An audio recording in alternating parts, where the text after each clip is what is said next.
Good morning बच्चों। आज fluid का तीसरा या चौथा लेक्चर होगा, ठीक है। तो फ्लूइड में बहुत सारा कुछ मैंने बता दिया है तुमको अभी तक। अब क्या करते हैं, आगे पढ़ना स्टार्ट करते हैं। देखो, मेरे पढ़ाने से कुछ नहीं होगा, तुमको खुद से पढ़ना पड़ेगा। और आई होप तुम लोग का एसएचएम अभी तक खत्म हो गया होगा। एसएचएम तुमने सारे क्वेश्चन ऑलमोस्ट बना लिए हो, पैकेज के, एचसीवी के, जो भी क्लास में आप हो उसके हिसाब से क्वेश्चन बना लेना, ठीक है। आज अपन क्या पढ़ने वाले हैं, fluid in uniformly accelerated motion. मतलब फ्लूइड को एक ऐसे फ्रेम में रखने वाले हैं जो खुद क्या कर रहा होगा, एक्सीलरेट कर रहा होगा। जैसे तुमने वो देखा था ना, जब सिंपल पेंडुलम का केस हमने पढ़ा था, तो सिंपल पेंडुलम को हम क्या करते हैं, पहले तो आइडियल सिंपल पेंडुलम पढ़ लेते थे, फिर सिंपल पेंडुलम को एक एक्सीलरेटेड फ्रेम में रख देते थे ना, ऊपर की तरफ एक्सीलरेट करते हुए फ्रेम में रख दिया, उधर की तरफ एक्सीलरेट करते हुए फ्रेम में रख दिया। तो ऐसा ही कुछ क्या होगा, लिक्विड को भी रखने वाले हैं। अभी अलग अलग केसेस के अंदर पढ़ेंगे, तो अलग अलग केसेस के अंदर पढ़ने वाले हैं। सबसे पहले अपन क्या करते हैं, केस 1 देखते हैं। केस 1 तो आसान होगा, सिंपल सा कंसेप्ट है, अगर समझ जाओगे तो बहुत ही आसान लगेगा और काम आएगा। फिर से डेरिवेशन इतना इंपॉर्टेंट नहीं होता है, डेरिवेशन से ज्यादा इंपॉर्टेंट होते हैं इसके रिजल्ट्स। डेरिवेशन तुम जिस भी बैच में हो, डेरिवेशन का फर्क नहीं पड़ेगा, फिर भी डेरिवेशन में आपको बताऊंगा, ठीक है। लेकिन आपको ना रिजल्ट्स याद रखना है। मेडिकल वाले बच्चों को तो डायरेक्टली रिजल्ट्स पे कितनी बार क्वेश्चन पूछा गया है। तो अब देखो, मेडिकल वाले जो स्टूडेंट्स होते हैं ना, उनको एग्जाम में टाइम कम होता है, तो उनको सारे रिजल्ट्स याद रखने हैं। अब देखो, ये याद रखना इतना मुश्किल नहीं है, इतने सारे चैप्टर्स है, तुमको सारा रिजल्ट याद रखना इतना आसान काम नहीं है। तुमको प्रॉपरली ना एक नोट बना के रखना पड़ेगा। अच्छा, ये चैप्टर है, इसमें ये सारे फॉर्मूलाज थे, ये सारे कंसेप्ट्स थे, वैसा अगर तुम बना के रखोगे ना, तो तुमको एग्जाम टाइम में बहुत हेल्प मिलने वाला है, ठीक है। चलो स्टार्ट करते हैं, माता जी का नाम लेके स्टार्ट करते हैं। जय माता। केस 1, केस 1 में क्या कर रहे हैं, एक कंटेनर है ऐसा, ठीक है, एक कंटेनर है और इस कंटेनर में रो डेंसिटी का लिक्विड रखा हुआ है, ठीक है। कोई तो कंटेनर था और इस कंटेनर में रो डेंसिटी का लिक्विड भर के रखा हुआ है। क्या करते हैं, इस कंटेनर को, ये जो कंटेनर है ना, उसको आगे की तरफ एक एक्सेलरेशन दे देते हैं। ऐसा रखा हुआ था, हमने क्या कर दिया, इसको फॉरवर्ड डायरेक्शन में एक एक्सेलरेशन दे दिया है। अब बिकॉज ऑफ दिस एक्सेलरेशन, इस एक्सेलरेशन के कारण ये जो लिक्विड सरफेस है ना, ऐसा देखोगे कि ये जो एक्सेलरेशन हमने दिया, कंटेनर को जो एक्सेलरेशन दिया, उसके कारण ये जो लिक्विड का सरफेस पहले ऐसा था, वो अब क्या होगा, कुछ एंगल से बेंड हो जाएगा। बात समझ में आ रहा है? जो लिक्विड का सरफेस है, जो पहले सीधा ऐसे हॉरिजॉन्टल रखा हुआ था, अभी वो क्या होगा, कुछ एंगल से बेंड हो जाएगा। अब तो बोलोगे सर आपको कैसे पता चला कि ऐसे ही बेंड होना है? तो इसका भी रीजन बताऊंगा, लेकिन अभी थोड़े टाइम के बाद। अभी के ऐसा मान लो कि लिक्विड के सरफेस को अगर मैंने कंटेनर में रखा था, उस कंटेनर को एक चलते हुए ट्रॉली में रख दिया, एक्सेलरेटिंग ट्रॉली में, तो because of that acceleration liquid का सरफेस कुछ तो थीटा एंगल पे बेंड हो जाता है। बात समझ में आ रहा है? अच्छा, अब अपने को क्या करना होता है ना, सबसे पहला क्वेश्चन जो इसमें पूछते हैं, ये थीटा ही कैलकुलेट करना है कि अगर लिक्विड सरफेस बेंड हुआ तो कितने एंगल से बेंड हो गया, ये अपने को ढूंढना है। अब कितने एंगल से लिक्विड बेंड हुआ है, ये ढूंढने के लिए अपन क्या करेंगे, अजम्पशन करेंगे, ठीक है। आई होप कि ये डायग्राम तुमको समझ में आ गया है, ठीक है। ये इसको एक्सेलरेट करना जैसे ही स्टार्ट करोगे, ये डायग्राम बन जाए, ठीक है। और अपने को क्या करना है, ये थीटा का वैल्यू कैलकुलेट करना है। अब थीटा का वैल्यू कैलकुलेट करने के बहुत सारे तरीके हैं, ठीक है। अपन क्या करते हैं, एक बेसिक तरीका यूज करेंगे जो आगे भी हमें कभी काम आएगा, ठीक है, बायोलॉजी में और बाकी चैप्टर्स में भी काम आएगा। ध्यान से, लोग कैसे क्या करते हैं ना, यहां पर एक सिलेंडर अज्यूम करते हैं। सिलेंडर बाहर से नहीं लाया हमने सिलेंडर क्या किया है, लिक्विड का ही सिलेंडर अज्यूम किया है। ये जो लिक्विड था ना, उसका ही एक सिलेंडर मैंने अज्यूम कर लिया, मतलब पानी से बना हुआ सिलेंडर, या जो लिक्विड यहाँ पे भरा हुआ था, लिक्विड का सिलेंडर है। तो ऐसा तुमको नहीं दिखेगा कि सर ग्लास का तो वहां पे सिलेंडर, वहां तो तुमको इमेजिन करना है कि लिक्विड का ही एक सिलेंडर अज्यूम कर रहे हैं। बात समझ में आ रहा है क्या? ये सिलेंडर अलग से कहीं से लाके नहीं ढूंढा गया है, यहाँ पे ये पानी का ही सिलेंडर है, जिसको हमने क्या किया है, अपने स्टडी के लिए एनालाइज हमने कंसीडर किया है, ठीक है। अच्छा, अब ये जो सिलेंडर है, ऐसा मान लो कि सिलेंडर का लेंथ है L और इसका क्रॉस सेक्शन एरिया कितना है A, यहां से यहां का लेंथ है L और उसका क्रॉस सेक्शन एरिया कितना है A। बात समझ में आ रहा है? अच्छा, अभी ये जो सिलेंडर है, अगर पूरा का पूरा लिक्विड A एक्सेलरेशन से आगे मूव कर रहा है तो इस सिलेंडर की क्या करेगा? A एक्सेलरेशन से आगे मूव करेगा। अच्छा, अगर सिलेंडर A एक्सेलरेशन से आगे मूव कर रहा है, इसका मतलब सिलेंडर पे लगने वाला नेट फोर्स को हम क्या लिख सकते हैं? Net force equals to mass of cylinder into acceleration of cylinder लिख सकते हैं क्या? ऐसा लिख सकते हैं। अच्छा, तो यहाँ पे अपन क्या करते हैं? फोर्सेस देखने स्टार्ट करते हैं कि कौन कौन से फोर्सेस लग रहे हैं। यहाँ पे देखो, यहाँ पे एक फोर्स लग रहा है, यहाँ का जो लिक्विड है वो फोर्स अप्लाई कर रहा है, मान लो कितना F1, और यहाँ पे जो लिक्विड है वो भी एक फोर्स अप्लाई करेगा, कितना F2। यहाँ पे लिक्विड F1 फोर्स अप्लाई करेंगे और यहाँ का जो लिक्विड है वो कितना फोर्स अप्लाई कर रहा है, मान लो F2। मेरे को F1 और F2 का वैल्यू लिखना होगा। अगर तो F1 का वैल्यू लिखने के लिए अब F1 को अपन क्या लिखेंगे? यहाँ का प्रेशर इनटू यहाँ का प्रेशर एरिया। यहाँ का प्रेशर लिखने के लिए यहां से यहां का हाइट जानना पड़ेगा क्या, और यहां का प्रेशर लिखने के लिए यहां से यहां का हाइट जानना पड़ेगा। ऐसा अज्यूम कर लो कि ये जो हाइट है वो है कुछ h1 और ये जो हाइट है वो है कुछ h2, ऐसा अज्यूम कर लो। ठीक है, इस वाले फेस का हाइट है h1, इस वाले फेस का हाइट है h2।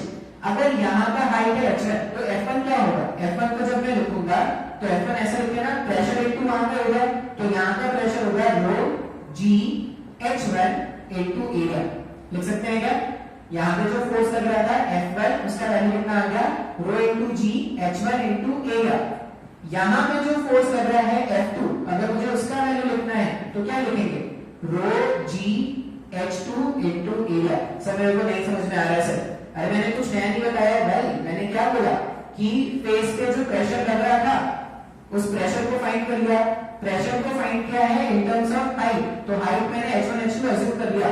ठीक है, अब उसके हिसाब से प्रेशर लिख दिया तो मैंने फोर्सेस दिखा दिया। अच्छा, इसमें वर्टिकल डायरेक्शन में भी फोर्सेस होंगे, इसका वेट होगा, लिक्विड ऐसे फोर्स लगाएगा, वो सब मेरे मतलब का नहीं है, इसलिए मैं उसको नहीं लिख रहा। अच्छा, अब ये लिक्विड, अगर ये सॉलिड, ये जो सिलेंडर मैंने अज्यूम किया है पानी का सिलेंडर, ये जो पानी का सिलेंडर है ये A एक्सेलरेशन से आगे जा रहा है, तो इसमें इक्वेशन क्या होगा? इस पे लगने वाला नेट फोर्स इक्वल्स टू इसका मास इनटू इसका एक्सेलरेशन लिखेंगे। तो न्यूटन सेकंड लॉ के हिसाब से नेट फोर्स कितना है? नेट फोर्स उसमें F1 माइनस F2, ये मास ऑफ सिलेंडर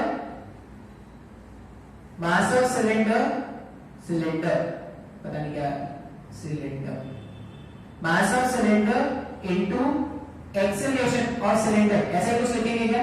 बात समझ में आ रहा है? अच्छा, F1 माइनस F2, F1 का वैल्यू अगर लिखोगे तो rho into G H1 into A, rho into G H1 into A minus F2 का वैल्यू अगर लिखोगे तो rho into G H2 into A equals to mass of cylinder. अब cylinder का मास कितना है? सिलेंडर का मास का मतलब क्या है? अच्छा, ये तो लिक्विड का ही बना हुआ है तो इसका डेंसिटी रो रहेगा और इसका वॉल्यूम कितना हो गया? L इनटू इसका क्रॉस सेक्शनल एरिया। तो जब आप इसका मास लिखोगे तो density rho length into area into acceleration A। Sir मेरे को ना मास डेंसिटी सब कुछ नहीं आता सर मैंने लोअर क्लासेस में कुछ नहीं पढ़ा है। लोअर क्लासेस में तो मैं बैठा रहता था, अपने टीचर को देखता रहता था। Rho G H1A minus rho G H2A equals to rho L A into small a। ठीक है, अच्छा अब इसको थोड़ा आसान बनाते हैं। देखो रो ए, जितने भी रोए हैं सबको रोए को क्या कर दो? कैंसिल कर दो। सारे रोए को मैंने कैंसिल कर दिया। सारे रोए अगर कैंसिल हो गए तो जी भी इधर है, जी इधर भी है, दोनों से जी कॉमन निकाल सकते हैं ना। H1 minus H2 equals to L into A लिखा जा सकता है क्या? ये L को इधर भेज दे रहा हूं, G को इधर भेज रहा हूं। ठीक है, तो ये क्या हो जाएगा? H1 minus H2 upon L equals to A upon G। कुछ तो ऐसा इक्वेशन बन रहा है ना। अच्छा, अब ये काम का इक्वेशन है, बहुत काम का इक्वेशन अपने के लिए। कैसे काम का है वो देखो। अच्छा, अपन ये ढूंढ रहे थे क्या? नहीं, अपन तो ये ऐसा कुछ ढूंढने नहीं वाले थे, अपन को थीटा ढूंढना था। तो यहाँ कहीं पे आके रुक गया होगा। अब यहाँ से थीटा मिला है, कैसे मिलेगा? उसके लिए एक ट्रायंगल देखो। ठीक है, ये जो मैंने डायग्राम बनाया है ना उसमें एक सिलेंडर बन रहा है। ये डायग्राम यहां से बात समझ में आ रहा है? ये डायग्राम अगर तुम ध्यान से देखोगे तो मेरे पास यहाँ पे क्या है, ट्राइंगल है क्या? ये एंगल थीटा, तो ये एंगल भी थीटा होगा, और इस ट्राइंगल के हिसाब से अभी देखो यहां से यहां तक h1 था, यहां से यहां तक h2 है, तो ये बचा हुआ कितना है, h1 h2 है, और ये कितना है, ये तो लेफ्ट ऑफ सिलेंडर है, तो यहां से यहां भी l हो गया, तो इस ट्रायंगल में tan थीटा अगर लिखोगे तो h1 h2 divided by l हो गया, मतलब ये जो मैंने फाइंड किया वो एक्चुअल में tan थीटा है ना, तो अगर ये tan थीटा है तो हम यहां पे क्या लिखेंगे, that implies tan theta equals to a upon g, तो जो थीटा जो हमको फाइंड करना था, थीटा क्या हो जाएगा, थीटा जो है वो है tan inverse a upon g, ये हमको फाइंड करके लाना था। आई होप ये तुमको समझ में आया होगा। ये एक तरीका है, मैं और भी इसमें तरीके सिखाऊंगा, लेकिन ये बेसिक तरीका है। ये तरीका, ऐसा तरीका बहुत बार यूज करेंगे फ्लूइड में। बात समझ में आया क्या? जब वो फ्लूइड का सेकंड पार्ट पढ़ेंगे ना, जब फ्लूइड मूव कर रहा है तभी ऐसा कुछ सीखने वाला है।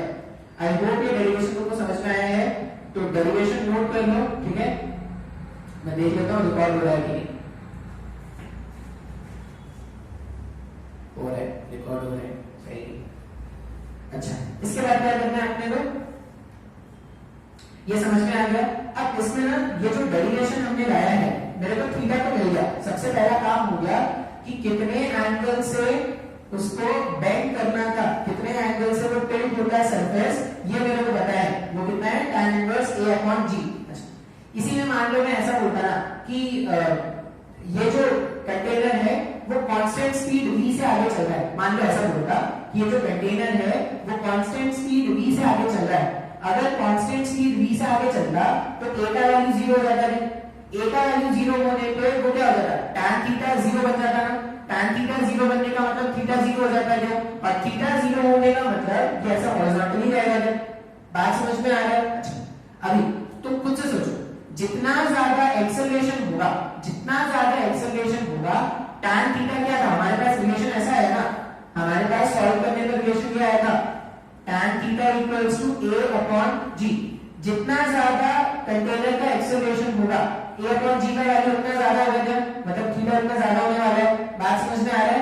तो जितना ज्यादा एक्सेलरेशन, ये उतना क्या हो जाएगा, इसका स्लोप ऐसे बढ़ता चला जाएगा, हाँ या ना? अच्छा, अगर ये कांस्टेंट स्पीड से चल रहा होता तो ये क्या हो जाएगा, इसका स्लोप क्या हो जाएगा, 0 हो जाएगा, tan थीटा यहाँ पे कितना हो जाएगा, 0। बात समझ में आ रहा है? अच्छा, अब इसमें ना कुछ इंपॉर्टेंट बातें हैं या कुछ इंपॉर्टेंट नोट्स हैं जो अपने को लिखने हैं, एक एक करके सारे नोट्स बताऊंगा, तो आपको मैं नोट्स बताता जाऊंगा, आपको नोट्स खुद से लिख के जाना है। जो भी मैं नोट्स बताऊंगा वो समझ लेना क्वेश्चंस है, वो एग्जाम्स में क्वेश्चन के फॉर्म में पूछते हैं। सबसे पहला बात, लिक्विड जो था वो ए एक्सेलरेशन से एक्सेलरेट कर रहा था, तो कुछ तो ऐसा हो गया था ना, इंक्लाइन हो गया है, कितने एंगल से, थीटा एंगल से। अब सबसे पहला मन में डाउट ये था कि सर ये ऐसे क्यों इंक्लाइन हुआ, ये ऐसे ही क्यों इंक्लाइन हुआ, ये ऐसे क्यों नहीं हुआ, ये कुछ और ऐसे क्यों नहीं हुआ यहाँ? तो अभी तुम अगर देखोगे तो हमने क्या किया, यहाँ पे एक सिलेंडर अज्यूम किया था और ये सिलेंडर को आगे लेके जाना है। अगर सिलेंडर को आगे लेके जाना है ए एक्सेलरेशन से, तो यहाँ का जो फोर्स होता वो ज्यादा होना चाहिए था यहाँ के फोर्स से।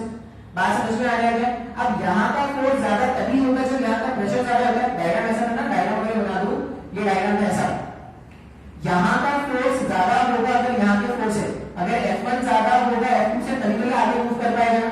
F1 ज्यादा होने के लिए यहाँ का प्रेशर ज्यादा होना चाहिए, क्यों? क्योंकि दोनों क्रॉस-सेक्शन तो एक जैसा है, तो F1 का वैल्यू ज्यादा करने के लिए प्रेशर ज्यादा करना है, प्रेशर ज्यादा होने के लिए सरफेस से डेप्थ ज्यादा होना चाहिए। बात समझ में आ रहा है? एक तो ये तरीका हो सकता है समझने का।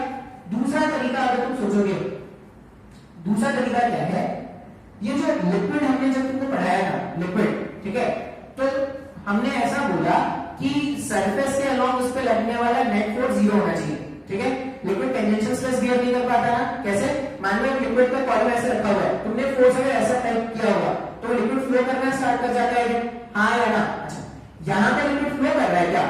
नहीं, लिक्विड फ्लो नहीं कर रहा है। लिक्विड जो है पूरा का पूरा लिक्विड ऐसे टिल्ट हो गया, ऐसे फ्लो कर रहा है क्या? ऊपर से नीचे आ गया क्या लिक्विड? नहीं, ऐसा तो नहीं हुआ ना।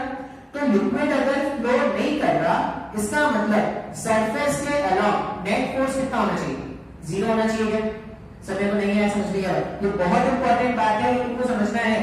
लिक्विड में सरफेस के अलावा, अगर तुम बात कर रहे हो ये स्टैटिक लिक्विड के बारे में, तो स्टैटिक लिक्विड में सरफेस के अलावा नेट फोर्स कितना होना चाहिए? जीरो होना चाहिए। क्यों सर जीरो क्यों होना चाहिए?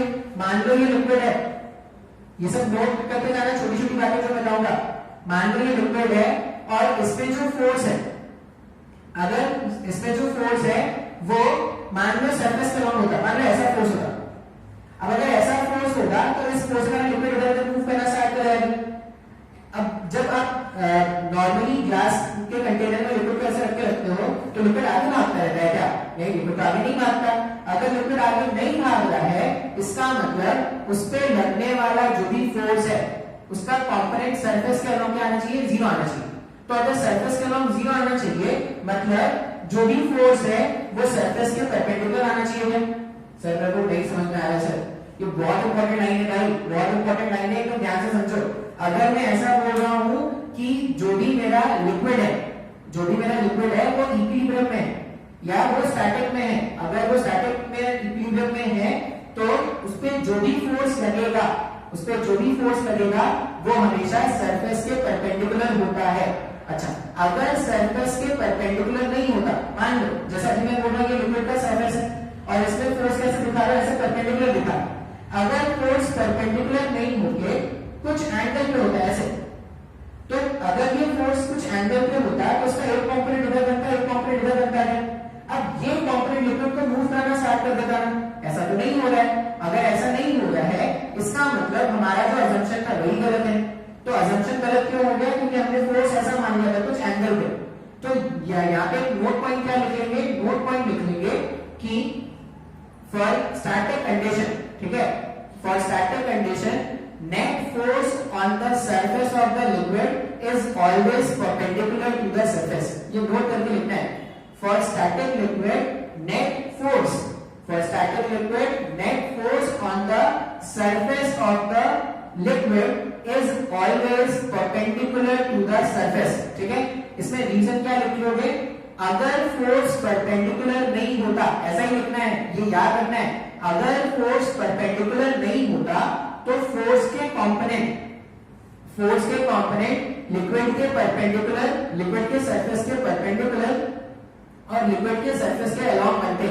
लिक्विड के सरफेस के अलोंग जो कंपोनेंट आता वो लिक्विड को मूव कराना या फ्लो कराना स्टार्ट कर देगा। यहाँ पे लिक्विड फ्लो नहीं कर रहा, इसका मतलब जो भी सरफेस बनेगा, जो भी सरफेस बनेगा उसके परपेंडिकुलर फोर्स का डायरेक्शन होना चाहिए। ये बात याद रखना है। आगे पूरे चैप्टर में जब भी लिक्विड फ्लो नहीं कर रहा है तो ये बात याद रखना कि सरफेस के अलोंग नेट फोर्स क्या है? जीरो है, इसीलिए लिक्विड फ्लो नहीं कर रहा है। तुम खुद से सोचो, अगर नेट फोर्स हो जाएगा तो ये लिक्विड क्या करता है? लेयर वाइज लेयर मूव करना स्टार्ट कर देगा, वो आगे हमको करना है। बात समझ में आ रहा है क्या? अच्छा, अभी हमने क्या बोला कि लिक्विड पे सरफेस के अलोंग नेट फोर्स क्या रखना है? जीरो रखना है। लिक्विड पे अगर सरफेस के अलोंग नेट फोर्स जीरो रखना है तो नेट फोर्स जो भी बनेगा वो क्या बनेगा? सरफेस के परपेंडिकुलर बनेगा। ये दो बात हमको याद रखना है, ठीक है। अभी मान लो मैं बोल रहा हूं कि सरफेस पे एक पॉइंट अज्यूम कर रहे हैं, ठीक है, कुछ तो डीएम मास का, ये सरफेस है ना, ऐसे सरफेस है, इस सरफेस पे एक पॉइंट अज्यूम कर रहे हैं कुछ तो डीएम मास का। अच्छा, अब अगर ये डीएम मास पे देखोगे क्या क्या फोर्सेस लग रहा है, तो डीएम मास पे एक तो इसका वेट लग रहा है नीचे डीएम जी, ये जो डीएम मास ऑफ लिक्विड मैंने अज्यूम किया उस पे फोर्स लग रहा है डीएम इनटू जी। और अगर ये मेरे एक्सेलरेशन से आगे मूव कर रहा था, लिक्विड के फ्रेम से ही बात करें, अगर लिक्विड के फ्रेम से ही बात करें तो डीएम इनटू ए का सूडो फोर्स इस तरफ लगेगा। बात समझ में आ रहा है? तो हमने क्या बोला कि मेरे पास एक तो इसका खुद का वेट dmg और एक तो इधर फोर्स dma, ये दो फोर्सेस लग रहे हैं। अच्छा, अब इन दोनों का रिजल्टेंट, इन दोनों का रिजल्टेंट दोनों किस डायरेक्शन में आना चाहिए? इन दोनों का जो रिजल्टेंट है ना, ये बहुत इंपॉर्टेंट है जो मैं बता रहा हूं। इन दोनों का जो रिजल्टेंट है, ये ऐसा ऐसा, इन दोनों का जो रिजल्टेंट है ना वो सरफेस के परपेंडिकुलर आना चाहिए। अभी तो सीखा क्यों? अगर सरफेस के परपेंडिकुलर नहीं आता इन दोनों का रिजल्टेंट अगर सरफेस के परपेंडिकुलर नहीं आएगा तो इस फोर्स का जो कंपोनेंट होगा वो लिक्विड को चलाना स्टार्ट कर देगा है। इसीलिए ये हमेशा याद रखना, ये नोट याद रखना है आपको कि लिक्विड के सरफेस पे जो भी नेट फोर्स है वो सरफेस के परपेंडिकुलर है। अगर ऐसा नहीं होगा तो लिक्विड फ्लो करना स्टार्ट कर देगा, जो अलग चैप्टर है। इस चैप्टर में लिक्विड फ्लो नहीं कर रहा। अच्छा तुम बोलोगे सर लिक्विड मूव कर रहा है, यहाँ पे लिक्विड चल रहा है। क्यों चल रहा है? क्योंकि ऐसे कंटेनर में रखा है जो कंटेनर ही मूव कर रहा है। लिक्विड खुद मूव कर रहा है क्या? ऐसा तो नहीं है कि तुमने ग्लास में वाटर रखा, लिक्विड का एक लेयर साइड हो गया, लिक्विड का एक लेयर साइड हो गया, ऐसा तो नहीं हो रहा है। बात समझ में आ रहा है क्या? तो हमने ये डायग्राम बना लिया, ये सरफेस पे 90 डिग्री। अभी ध्यान से देखो, ये एंगल अगर थीटा है, ये एंगल अगर थीटा है तो इस वाले लाइन पर ये परपेंडिकुलर है और इस वाले लाइन पर ये रिजल्टेंट वाला जो लाइन है, ग्रीन वाला जो लाइन है वो परपेंडिकुलर है। तो ये एंगल भी थीटा होगा क्या? ये एंगल थीटा, तो ये 90 माइनस थीटा, इसका मतलब ये भी कितना होगा? थीटा। अच्छा अब मैंने बोला है कि सरफेस के अलाउंड नेट फोर्स क्या होना चाहिए? 0 होना चाहिए। सरफेस के अलाउंड नेट फोर्स 0 होने का मतलब है इस DMA, इस वाले फोर्स को जब मैं रिजॉल्व करूंगा तो इसका एक कंपोनेंट इधर बना सकते हैं और एक कंपोनेंट इधर रिजल्टेंट इधर बना सकते हैं क्या? बात समझ में आ रहा है? अच्छा इसका कंपोनेंट जब मैं इसको रिजॉल्व करूंगा, जब इसको रिजॉल्व करोगे तो इसका एक कंपोनेंट इधर आएगा। देखो डायग्राम ध्यान से देखना कैसे बना रहा है। इसका एक कंपोनेंट इधर आएगा और ये जो कंपोनेंट है वो क्या आएगा? DMA cos थीटा आएगा क्या? बात समझ में आ रहा है? अच्छा एक और कंपोनेंट इधर था, एक और कंपोनेंट इस तरफ आ गया, वो कंपोनेंट के बारे में बात नहीं कर रहे हैं। उसी तरह जब DMG को रिजॉल्व करोगे तो DMG का cos कंपोनेंट इधर आता, अगर cos कंपोनेंट इधर आएगा तो sin कंपोनेंट इधर चला जाएगा क्या? तो ये हो जाएगा DMG sin थीटा। अच्छा अभी तो हमने पढ़ा था for liquid surface to be in equilibrium, for liquid surface to be in equilibrium, liquid surface को अगर इक्विलिब्रियम में होना है तो dm into a cos theta, dm into a cos theta जो है वो dm g sin थीटा की इक्वल होना चाहिए। अगर ये दोनों इक्वल नहीं होंगे तो सरफेस के अराउंड नेट फोर्स मिलना स्टार्ट हो जाएगा क्या? सरफेस के अराउंड नेट फोर्स मिलता है तो लिक्विड चलना स्टार्ट कर जाएगा। अगर नहीं चल रहा है मतलब दोनों फोर्सेस एक दूसरे को कैंसिल आउट कर रहे होंगे। अच्छा ये dm से ये dm कैंसिल हो जाएगा। अब जब ये कैंसिल हो गया तो यहाँ पे a और यहाँ पे g ला दो, sin theta by cos theta वापस से tan थीटा हो जाएगा। तो हमने क्या कर लिया? tan theta equals to a upon g, ये फिर से प्रूव कर लिया है। हाँ या ना? सेकंड तरीके से, सेकंड कांसेप्ट को यूज करके हमने क्या कर लिया? tan theta equals to a upon g वापस से प्रूव कर लिया। बात समझ में आया है?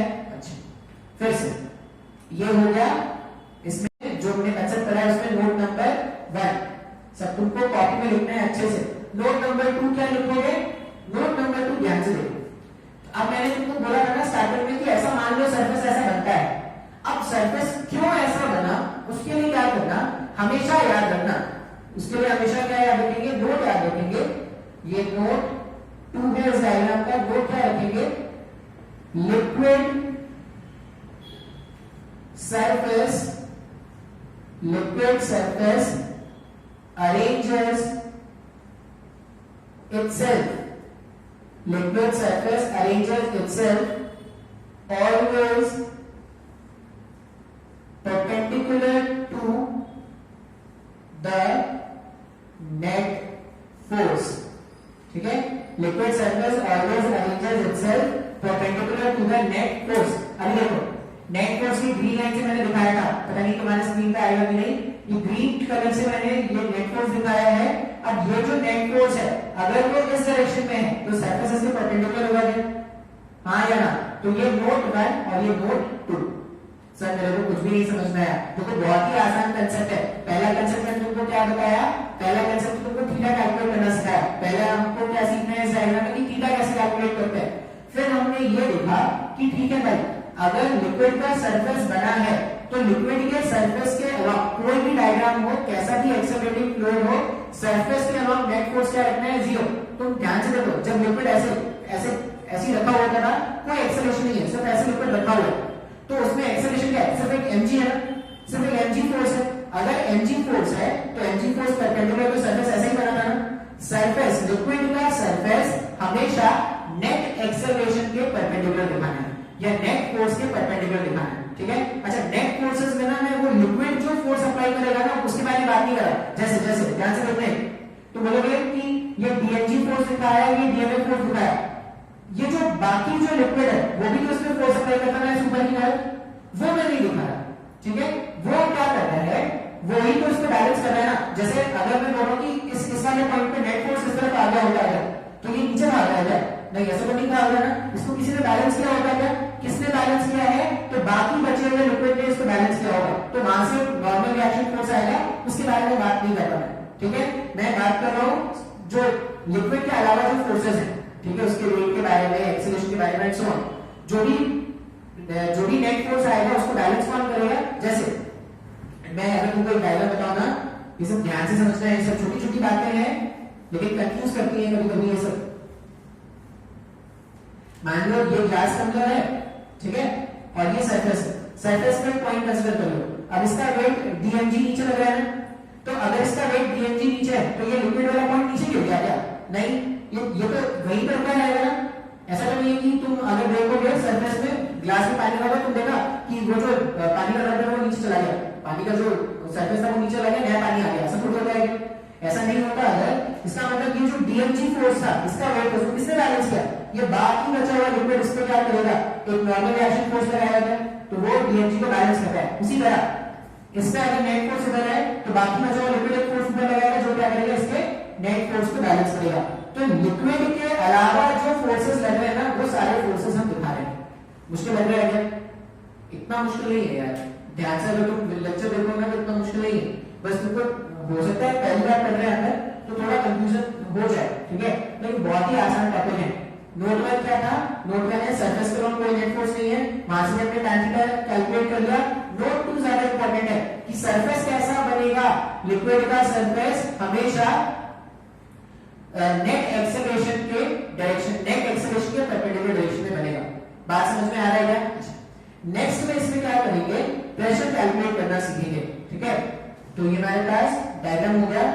नेक्स्ट इसमें अपने को कैलकुलेट करना है प्रेशर, तो नेक्स्ट हेडिंग लिखोगे pressure at any point in accelerating fluid, ठीक है। वो स्टार्ट करने से पहले हम देख लेते हैं कि रिकॉर्ड हुआ है, रिकॉर्ड हो गया है, क्या हुआ है देख लेते हैं। हो रहा है, आज किस्मत अच्छी है, आज रिकॉर्ड हो रहा है, पूरा बराबर रिकॉर्ड हो रहा है, ठीक है। तो भी थोड़ा सा रुक जाते हैं, पॉज करते हैं, फिर स्टार्ट करते हैं दोबारा से।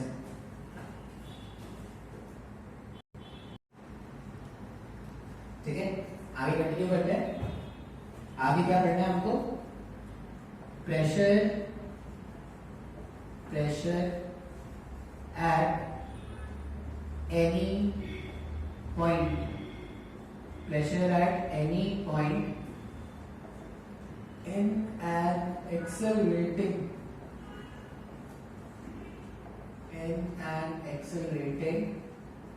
fluid, ठीक है।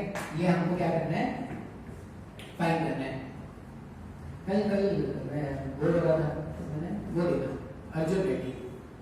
अब मैंने अर्जुन रेड्डी देखा तो कबीर सिंह ने क्या कॉपी किया है यार, पूरा का पूरा कॉपी, हर कुछ कॉपी, नाम, character, cut to cut scenes, एक जैसे सीन्स, इतना कॉपी करता है यार बॉलीवुड वाले। बस डिफरेंस क्या था, नाम, वहां पे हीरो का नाम है अर्जुन रेड्डी, यहाँ पे नाम है कबीर सिंह, ठीक है। और वहां पे एक्ट्रेस का नाम था प्रीति शेट्टी, यहाँ पे क्या था प्रीति सिक्का, बस ये डिफरेंस है, बाकी सब वही है। अच्छी मूवी, बहुत अच्छी मूवी, अच्छा लगेगा तुमको। साउथ वाला भी देखना, साउथ वाला भी अच्छा लगेगा। हिंदी डब है, थोड़ा लग सकता है बेकार, लेकिन अच्छी मूवी है। साउथ वाले अच्छी अच्छी रोमांटिक फिल्म बनाते हैं, जबरदस्त, अच्छा लगता है। तुम भी देखो, टाइम तो बहुत होता है मेरे पास, सोता रहते हो, सोते रहने से अच्छा नहीं लगता है। Pressure at any point in an accelerating fluid, अभी से गाने जबरदस्त हैं, एक गाने उसके इतने सुंदर है, कितनी बार मैं सुना ना, बोर नहीं हुई। मजा आता है यार ये देखते हैं pressure at any point in an accelerating fluid में प्रेशर कैलकुलेट करना सीखते हैं। हमने क्या देखा था कि अगर एक एक्सेलरेटिंग फ्लूइड है, ठीक है, एक्सेलरेटिंग फ्लूइड है तो ये सरफेस ऐसा बन जाता है, कुछ एंगल पे इंक्लाइन हो जाता है, सरफेस ऐसा बन जाता है, कितना एंगल पे, कोई तो थीटा एंगल पे, और tan थीटा कितना है था हमारे पास, tan थीटा आता है, tan theta is a upon g, ठीक है। ये पेंडुलम से भी इसका एनालॉजी होता है, तो तुमको समझ में आ जाएगा समय के साथ, तो अलग से मैं नहीं बता रहा। tan थीटा हमारे पास a अपॉन g आ गया। मान लो एक पॉइंट है, ठीक है, यहां कहीं पर पॉइंट का नाम है a पॉइंट। ए पॉइंट पे ना अपने को प्रेशर कैलकुलेट करना है। अब ए पॉइंट पे प्रेशर कैलकुलेट करना है और कुछ हाइट, कुछ लेंथ, कुछ डिस्टेंस में आपको बता देता हूं। ऐसा है, ये सरफेस हो गया ना, तो सरफेस के परपेंडिकुलर अगर मैं जाऊंगा ना तो कितना डेप्थ नीचे है, h डेप्थ नीचे है। बात समझ में आ रहा है क्या? सरफेस के परपेंडिकुलर अगर मैं जाऊंगा तो h डेप्थ नीचे है। अच्छा, ये पूरा फ्रेम क्या कर रहा था, a एक्सेलरेशन से आगे चल रहा है। यहां से मान लो, यहां से कुछ तो स्मॉल l डिस्टेंस की दूरी पे है, और ये सरफेस अगर मैं ऐसा चलता तो कुछ तो h डिस्टेंस की दूरी, स्मॉल h, ठीक है। कैपिटल H कौन सा था, ये जो इंक्लाइंड सरफेस है, इंक्लाइंड सरफेस के परपेंडिकुलरली अगर तुम a पॉइंट के नीचे जाओगे तो कितना नीचे, कैपिटल H, ठीक है।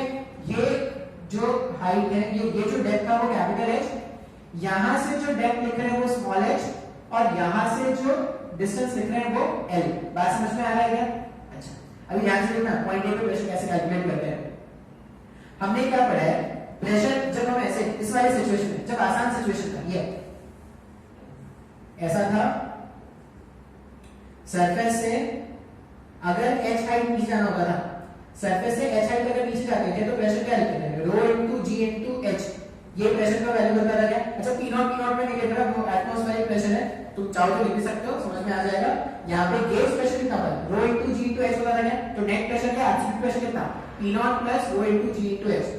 अच्छा, इसी कंसेप्ट को यूज करके अगर मैं ए पॉइंट पे प्रेशर लिखूंगा, ध्यान से देखना, बहुत ही इंपॉर्टेंट कंसेप्ट है, बहुत जरूरी है समझ में आना।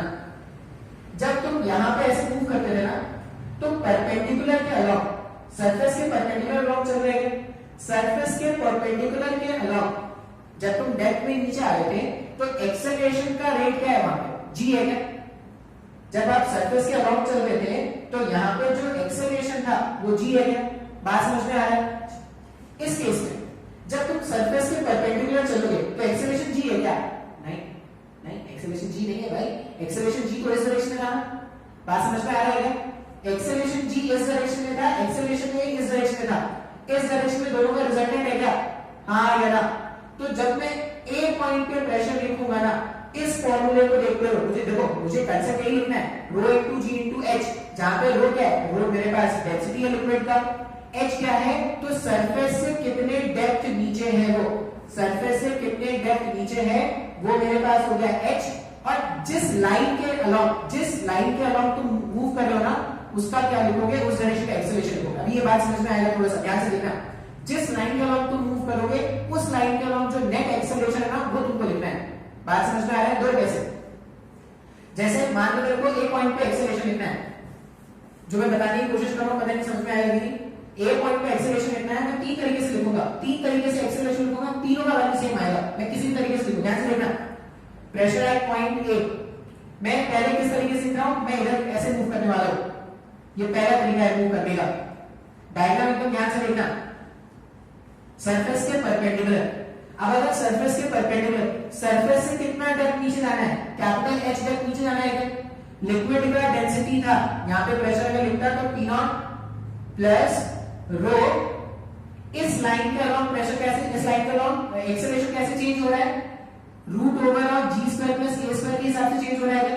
सब मेरे को नहीं समझ में आ रहा है, नहीं समझ में आ रहा है, देखो भाई, जी इस डायरेक्शन में था, ए इस डायरेक्शन में था, तो इस डायरेक्शन में जो रिजल्टेंट था वो कितना आया था, m root over ji square plus A square के हिसाब से आया था। तो अगर ये root over ji square plus A square के हिसाब से चेंज हो रहा है तो इक्वेशन ऐसा बनेगा, रो जी square plus A square into height कितना है capital H.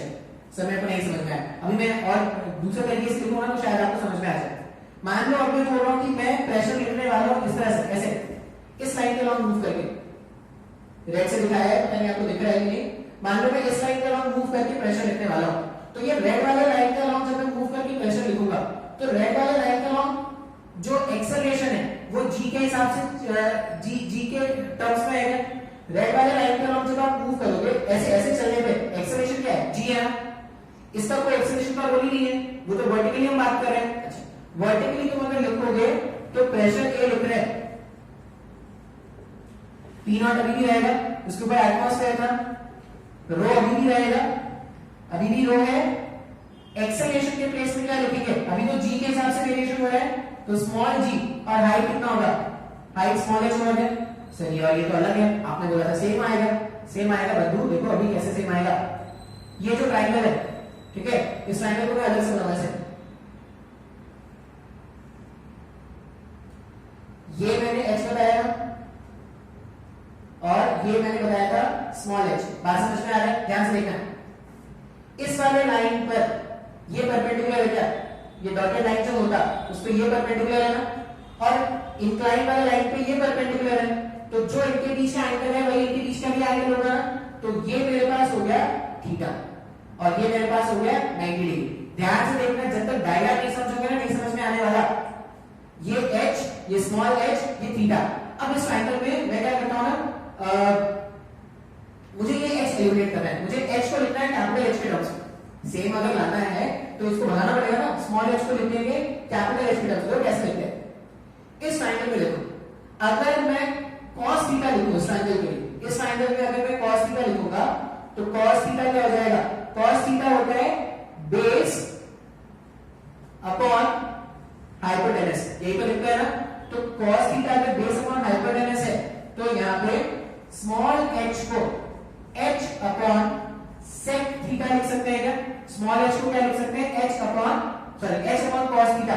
h upon cos theta जब लिखोगे तो h इनटू sec थीटा आएगा। सर ये कुछ भी नहीं समझ में आ रहा है, सिंपल सा कैलकुलेशन मैंने किया है। अच्छा, h into sec theta, sec theta का मतलब क्या है, root over of 1 plus tan square theta है क्या।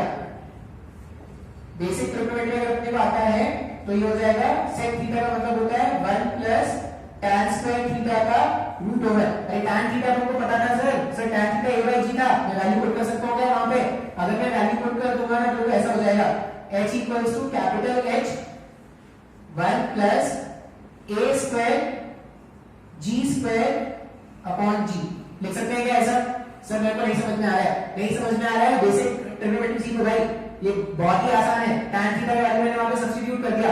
अब स्मॉल h के प्लेस में ये वैल्यू रख सकते हैं क्या, जैसे ही स्मॉल h के प्लेस में आप वैल्यू रखोगे ना तो p रो कितना आ रहा है, p nought plus rho into g। h के प्लेस में क्या रखने वाले हैं, h root over of g square plus a square divided by small g। g से g गायब कर दो, सिंपलीफाई किया, वापस से वही वैल्यू आया क्या। इसका मतलब मैं किसी भी लाइन का लॉन्ग प्रेशर लिखूं, मैं किसी भी लाइन का लॉन्ग प्रेशर लिखूंगा, अगर मेरे को सही से प्रेशर लिखना आता है तो वैल्यू यही आने वाला है। हाँ या ना। मैंने क्या किया था, पहले मैंने डायरेक्टली ऐसे लिख दिया प्रेशर, तो इस लाइन का लॉन्ग लिख रहा था तो इस लाइन का लॉन्ग का एक्सेलरेशन लिखा, इस लाइन का लॉन्ग लिख रहे हैं तो इस लाइन का लॉन्ग का एक्सेलरेशन लिखेंगे। बाकी तो वही कंसेप्ट है, रो इनटू जी इनटू h, जहां पे रो क्या है, डेंसिटी है। अब x जैसे स्टार्टिंग वाले में प्रेशर का वैल्यू बोला था रो इनटू जी इनटू h, वहां पे क्यों g आता था, क्योंकि ऐसे जब मूव कर रहे थे तो एक्सेलरेशन तो g का लॉन्ग ही चेंज होता था ना, मतलब वर्टिकल डायरेक्शन में एक्सेलरेशन क्या g था, इसलिए g के हिसाब से आ रहा था। सिंपल सा याद क्या रखना, प्रेशर अगर तुमको लिखना है, कौन सा pressure, gauge pressure. Gauge pressure अगर तुमको लिखना है तो तुम देखना कि तुम किस लाइन के अलॉन्ग मूव कर रहे हो, जिस लाइन के अलॉन्ग तुम मूव कर रहे हो उस लाइन के अलॉन्ग एक्सेलरेशन का वैल्यू कितना है ये देख लेना, ठीक है। और क्या लिखना, रो इनटू जिस लाइन के अलॉन्ग तुम डेप्थ में नीचे आ रहे हो उस लाइन का एक्सेलरेशन इनटू कितना नीचे चले गए। शायद मेरे को नहीं समझ में आया, मैं एक और तरीके, एक और अभी तुमको केस बताऊंगा, एक और केस बताऊंगा, तब जाके शायद तुम मेरी बात मानना स्टार्ट कर दोगे। तीसरा तरीका, ये पहला तरीके से बता दिया, दूसरे तरीके से बता दिया, तीसरा तरीका आपको ये सब नोट कर लेना है। तीसरा तरीका अपन क्या करते हैं, यहां से इस वाली लाइन के हिसाब से कैलकुलेट करते हैं, इसको बना देते हैं कुछ अलग कलर से, ग्रीन कलर से बनाते हैं आज, ग्रीन वो भी लूडो में ग्रीन लाल हरा नीला खूब चलता हुआ, ठीक है। मान लो यहां पे देखो, यहां पे प्रेशर क्या है, पी नॉट है, यहां पे प्रेशर पी नॉट है। जब आप यहां से यहां जाओगे, ठीक है, इस वाले पॉइंट से यहां जाएंगे तो प्रेशर क्या हो रहा है, यहां से यहां जाने पे प्रेशर इंक्रीज हो रहा है, ये बात समझ में आ रहा है क्या? यहां से यहां जाने पे प्रेशर इंक्रीज हो रहा है, ये बात तो समझ में आ रहा है। ग्रीन वाले लाइन के अलॉन्ग मूव करने पे प्रेशर कैसे चेंज हो रहा है, ए के रेट से चेंज हो रहा है क्या, हाँ या ना? तो अगर मेरे को पॉइंट ए का प्रेशर लिखना है, वापस देखो मैं कैसे लिख रहा हूं, पी ए, पी नॉट मैंने क्या लिख दिया, एटमॉस्फेरिक प्रेशर। अभी मैं ग्रीन लाइन का अलॉन्ग मूव कर रहा हूं, कितना मूव करना है मुझे, एल लेंथ मूव करना है क्या मेरे को? अगर मेरे को एल लेंथ मूव करना है तो मैं प्रेशर क्या लिखूंगा, रो इनटू लेंथ कितना चल रहे थे, एल, और इस लाइन का अलॉन्ग एक्सेलरेशन कितना है, स्मॉल है। सर ये तो अलग आ गया सर, आपने तो बोला सेम आएगा, आएगा बंधु, अभी भी सेम आएगा, चेक करते हैं। ध्यान से देखो, अभी मैं ट्रिग्नोमेट्री लगाऊंगा ना, सेम आना स्टार्ट हो जाएगा। ये वापस से थीटा है क्या, ये 90 डिग्री हो गया। मेरे को L को एलिमिनेट करना है H के टर्म्स में, तो वापस से मैं ट्रायंगल को अलग से बना ले रहा हूं। ये ऐसे है, ये ऐसा है और ये ऐसा है, ठीक है।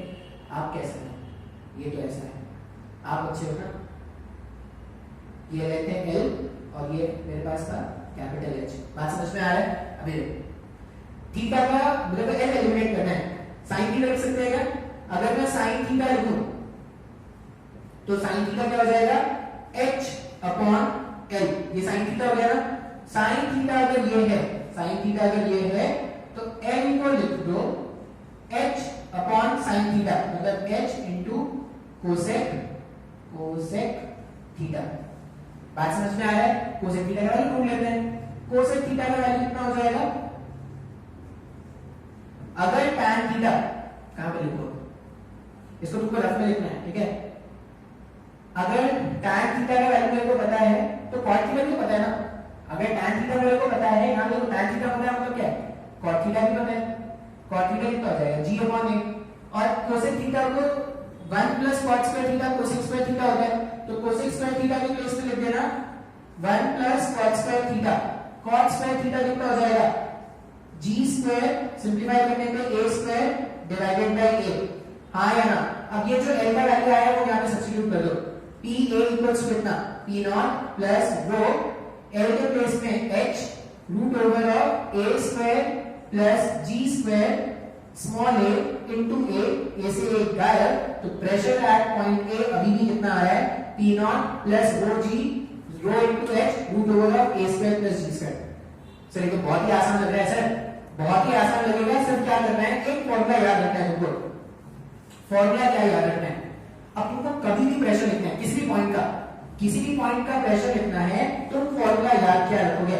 ये किसी बुक में नहीं मिलेगा भाई साहब, ठीक है, जो मैं बता रहा हूं किसी बुक में किसी कहानी में नहीं मिलेगा तुमको। प्रेशर एट एनी पॉइंट, किसी भी पॉइंट पर प्रेशर लिखो ना, किसी भी पॉइंट पर कैसे लिखोगे, डेंसिटी ऑफ लिक्विड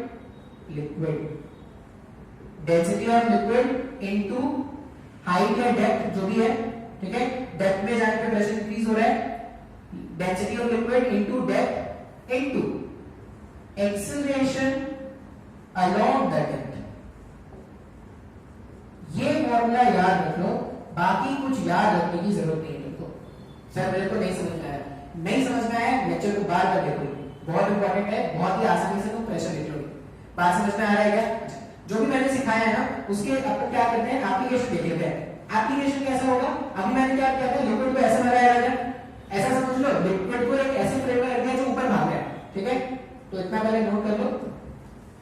फिर तो ये मेरे पास केस 1 मैंने खत्म कर दिया। केस 1 में मैंने तुमको क्या क्या सिखा दिया, थीटा कैलकुलेट करना सिखा दिया, नोट बताया दो इंपॉर्टेंट नोट की सरफेस के हमेशा परपेंडिकुलर दिखाना है फोर्स को, और क्या बताया तुमको, और ये बता दिया कि सरफेस जो भी बनता है वो हमेशा नेट फोर्स के परपेंडिकुलर के अलॉन्ग बनता है।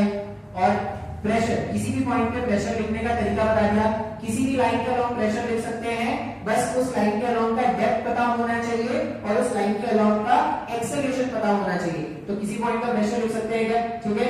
चलिए टॉपिक खत्म हो गया। अब अपन बात करते हैं केस 2। तो केस 1 में टाइम लगा था क्योंकि हम प्रूफ कर करके लाए थे। केस 2 में हम क्या करेंगे, जो भी हमने सीखा है अभी तक उसको यूज कर करके केस 2 में क्या करने वाले हैं, फाइंड करने वाले हैं। फिर से एक बार रिकॉर्ड हो रहा है या नहीं वो चेक कर लेते हैं।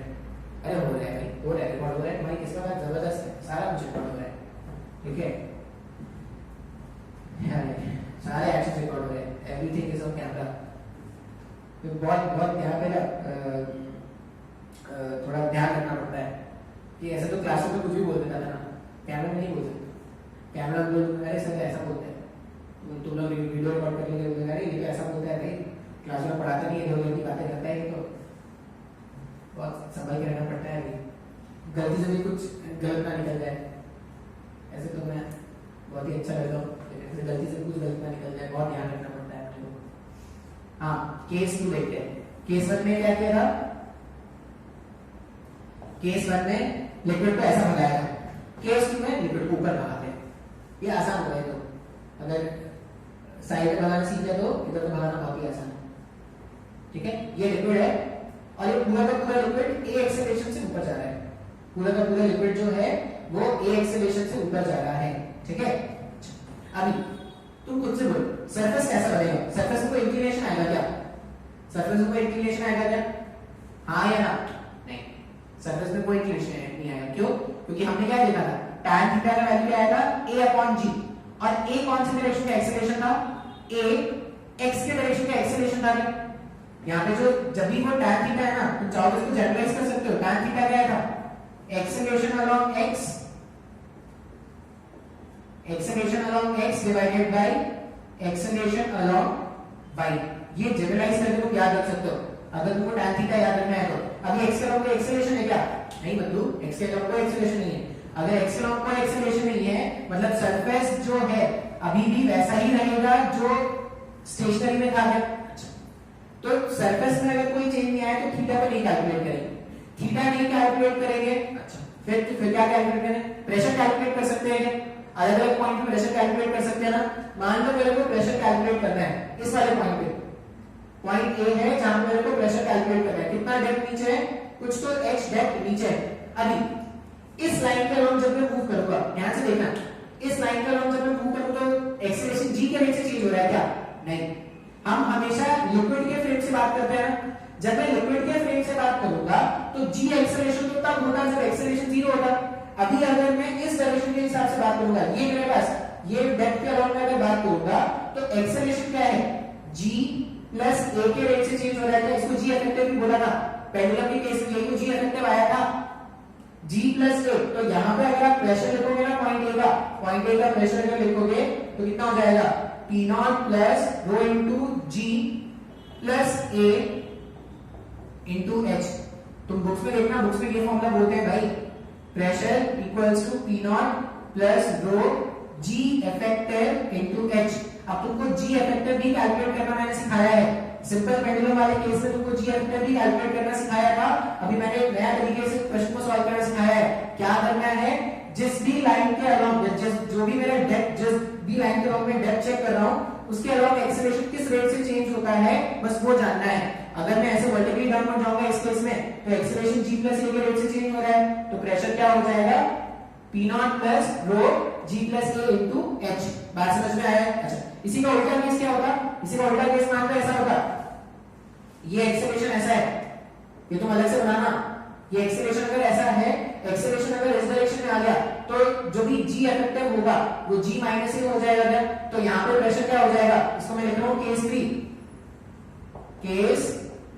केस 3 में क्या हो जाएगा, प्रेशर एट पॉइंट ए हो जाएगा P nought plus rho g minus a into H. अच्छा, ये कब की कहानी है, जब g is greater than a, मतलब जो लिफ्ट जो है लिफ्ट नीचे आ तो रहा है लेकिन उसका एक्सेलरेशन जो है वो एक्सेलरेशन ड्यू टू ग्रेविटी से क्या है, कम है।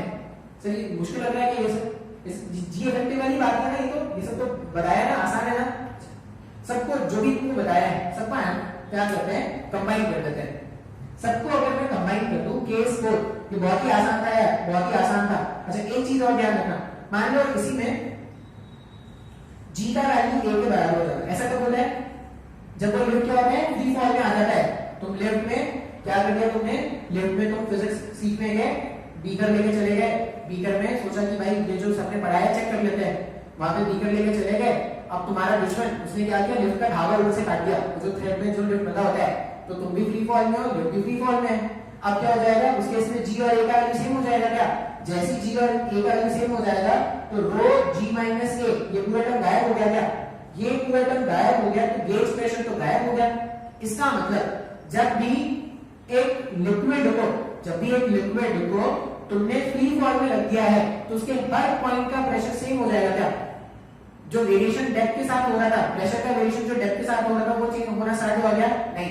तो ये सब 9th 10th के बच्चों को क्वेश्चन पूछते हैं कि फ्री फॉल में रख दिया है, एनटीएससी में ये सब आते हैं क्वेश्चन कि फ्री फॉल में रख दिया उनको, अब क्या हर एक पॉइंट का प्रेशर सेम है क्या। अब अपन तो खुशी खुशी में पढ़े, अरे नहीं प्रेशर तो अपने रो इनटू जी टू एच पढ़ा है भाई, डेप्थ में अलग अलग होगा नहीं। अगर वो फ्री फॉल में है तो ये वाला टर्म कैंसिल आउट हो जाएगा, इस वाले टर्म को कोई मतलब ही नहीं है। तो हर पॉइंट का प्रेशर ए हो, बी हो, सी हो, कोई भी पॉइंट हो, ठीक है, हर पॉइंट का प्रेशर क्या हो जाएगा, पी नॉट हो जाएगा। सर नहीं समझ में आ रहा है सर ये सब, अरे आ रहा है कि नहीं आ रहा है समझ में, मुश्किल है क्या, नहीं मेरे को लगता है इतना मुश्किल है। सबको कंबाइन कर लेते हैं, एक कंबाइन इफेक्ट देख लेते हैं। केस 4 ये 3 हो गया ना, केस 4 में क्या करते हैं, दोनों तरफ एक्सीलरेट करा देते हैं। इससे मुश्किल कहानी क्या हो सकती है, दोनों तरफ एक्सीलरेट करा देते हैं, मतलब हॉरिजॉन्टल में भी एक्सीलरेशन करा दो और वर्टिकल डायरेक्शन में भी एक्सीलरेशन करा दो, ठीक है। मान लेते हैं यहां पे ax है और यहां पे ay है, ऊपर की तरफ ax उधर एक्सीलरेट करा दिया, ay इधर। अब फिर से लिक्विड इस बार तो टिल्ट होगा ना, इस बार लिक्विड टिल्ट होगा। अब लिक्विड अगर टिल्ट होगा तो सबसे पहले तो कैलकुलेट करना है थीटा। मैंने तुमको पढ़ा दिया, अगर तुमको कांसेप्ट समझ में आ गया तो तुम tan थीटा बता सकते हो। tan थीटा मैंने क्या बताया था, tan थीटा है acceleration along x direction. x direction कितना एक्सेलरेशन है, acceleration along x direction ax है क्या, y डायरेक्शन में कितना एक्सेलरेशन है, y डायरेक्शन में ay है क्या, y डायरेक्शन में एक्सेलरेशन ay है क्या, नहीं, y डायरेक्शन में ay सिर्फ ये फ्रेम के वहां पे है और g भी तो नीचे है। y डायरेक्शन में अगर तुम एक्सेलरेशन देखोगे तो वो कितना हो जाएगा, ay प्लस g होगा क्या। सर हमें कुछ भी नहीं समझ में आ रहा है सर, अरे हमने जो फॉर्मूला लगाया था अभी बस उसको यूज किया, सिंपलीफाई किया, ऐसा कुछ आ जाएगा। ये tan थीटा हो गया। अच्छा अगर tan थीटा पता है तो ये सरफेस ऐसे ही कुछ एंगल पे इंक्लाइन होने वाला है, हाँ या ना। tan थीटा आ गया, मान लो प्रेशर लिखना है, ये a पॉइंट है, इसका मेरे को प्रेशर लिखना है। अब ये a पॉइंट कितना है, कुछ तो यहां से h डेप्थ नीचे है। अब यहां पे अगर आप देखोगे तो देखो ay और वेट के कारण जो यहां पे फोर्स लगेगा वो क्या होगा, dm ay प्लस g, ऐसा कुछ इस डायरेक्शन में होगा क्या, और इस डायरेक्शन में क्या हो जाएगा, dm x हो जाएगा। तो अगर आप इस केस में g इफेक्टिव लिखोगे तो g इफेक्टिव कितना आने वाला है इस केस में, इस केस में g effective root over of ay plus g का होल स्क्वायर प्लस ax का स्क्वायर आ जाएगा। अगर ये g इफेक्टिव है तो प्रेशर एट पॉइंट पे कितना हो जाएगा, p nought plus rho into h root over of ay plus g whole square plus ax square. मैं तो बोलता हूं इसी को फॉर्मूला जैसा मान के याद रख लो। अगर ay है तो ay का वैल्यू पुट करो, अगर ax है तो ax का वैल्यू पुट करो, नहीं तो ये फॉर्मूला याद करो। जैसे केस 1 में क्या था, केस 1 में ay क्या था, 0, सिर्फ ax था ना, तो g square plus k square ऐसे कुछ तो आएगा। फिर केस 2 या केस 3 में क्या था, ये x को हमने गायब कर दिया तो सिर्फ ये आ रहा था। बात समझ में आ जाए तो इस तरह से सॉल्व करोगे, प्रेशर लिख लेंगे। आई होप ये फर्स्ट पार्ट जो है वो समझ में आ रहा हो। मुश्किल लग रहा है तो लेक्चर को ध्यान से देखना, हाँ या ना। चलो इतना ही रहने देते हैं, नेक्स्ट लेक्चर में इसके एप्लीकेशन को और कराएंगे। अभी ये बहुत कुछ बचा हुआ है, अभी आधा ही है, अभी इसमें एक और लेक्चर बनेगा तो नेक्स्ट लेक्चर में आप पूरा सीख लोगे, वो शायद मंडे को अपलोड करूंगा, ठीक है। चलो।